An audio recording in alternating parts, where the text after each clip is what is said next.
নমস্কাৰ বন্ধুসকল, আজি মই আহিছোঁ খাটালপাৰাৰ ছয়নিকা দাসৰ ঘৰলৈকে এডাল সাপ ৰেস্কিউ কৰিবলৈ। কিন্তু তাত আহি এক বিৰল ইতিহাসৰ সাক্ষী হৈ ৰ'লোঁ।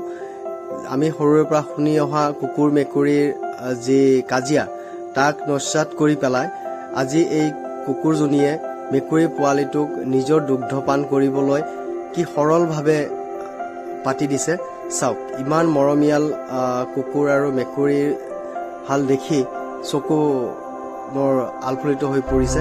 কাৰণ আমি সদায় শুনি আহোঁ যে কুকুৰ মেকুৰী যিকোনো ক্ষেত্ৰত আমাক কোৱা হয় যে কুকুৰ মেকুৰীৰ নিচিনা লাগি থকা বুলি।